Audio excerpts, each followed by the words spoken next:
সারাদিন অনেক কিছুই করা হয়, তবে সব কিছু তো আর শেয়ার করা যায় না। এতে কি হয়, ভিডিওটা অনেক লং হয়ে যায়। ইফতারের জন্য কি বানালাম ও সেহরির জন্য কি রান্না করলাম তাই শেয়ার করব আজকের ভিডিওতে। আশা করি আপনাদের সবার ভিডিওটা ভালো লাগবে।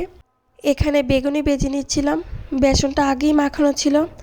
দেখুন কি সুন্দর ফুলকো ফুলকো হয়েছে বেগুনিগুলো। বেগুনি সবসময় ডুবো তেলে ভাজবেন, এতে বেগুনিগুলো খুব সুন্দর করে ফুলে। এদিকে আমি বাঁধাকপির জন্য সব কিছু মাখিয়ে নিচ্ছিলাম। বেগুনি ভাজার তেলে আবার চপগুলো সুন্দর করে ভেজে নিচ্ছি। আপনাদের কোনটা বেশি ভালো লাগে, বেগুনি নাকি আলুর চপ? আমার তো বেগুনি বেশি ভালো লাগে, কিন্তু বেগুনে অ্যালার্জি থাকে, এই জন্য একটু অ্যাভয়েড করার চেষ্টা করি। আর এদিকে মুরগির মাংস রান্না করার জন্য আমি সবগুলো মশলা দিয়ে পেঁয়াজটা কষিয়ে নিচ্ছি। এখানে দিয়ে দিচ্ছি আদা বাটা, রসুন বাটা, হলুদ গুঁড়ো, মরিচের গুঁড়ো, সব কিছুতে সুন্দর করে এখন কষিয়ে নিব। এই তো সাথে দিয়ে দিয়েছি টমেটো।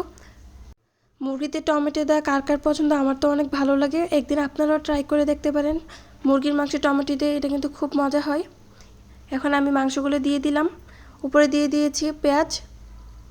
আর এখানে আমি যে বলেছিলাম যে দেশি মুরগার ঝোল রান্না করব, আলুগুলো দেশি আলু বেগুনের পেঁয়াজে রান্না করবে, এই জন্য বেগুনগুলোকে সুন্দর করে হলুদ দিয়ে আর লবণ দিয়ে মাখিয়ে নিয়েছি।